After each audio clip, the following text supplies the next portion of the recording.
Nasa kote ang isang komadrona at 3 niyang kasama na iligal umanong nagsasagawa ng abortion na inaalok nila online. May buntis pang nasagip sa gitna ng operasyon. Narito ang eksklusibo kong pagtutok.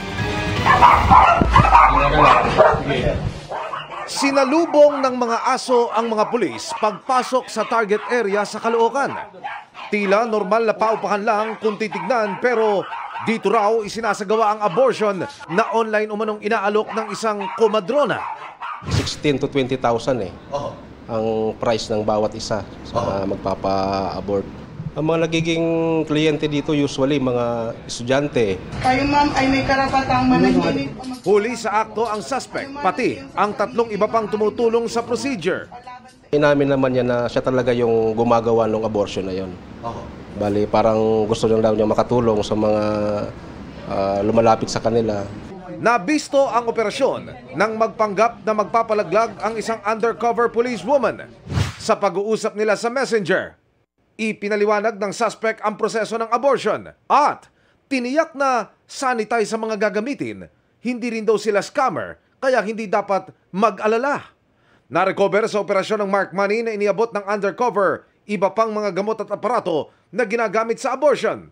Isang nagdadalang tao ring sumasailalim sa procedure ang nailigtas ng mga otoridad. May naabutan kami na isang babae na ina-abort na talaga. Tinurukan na siya ng pampahilab. Dinala na siya sa isang pagamutan at nagsabing gustong tumayong testigo. Pero alinsunod sa batas, pwede siyang kasuhan sa pagpapa-abort. Ito pong abortion na ito ay mahigpit na pinagbabawal ng ating batas. At lalo na po pagka nakipag-engage po kayo sa online at ito ay maaring tumaas pa ng isang degree higher yung isang kaso na yon dahil ginamitan ito ng information communication technology.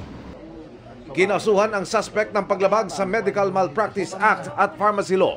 Kinasuhan din sa partisipasyon sa pagpapa-abort ang 3 iba pang nadakip.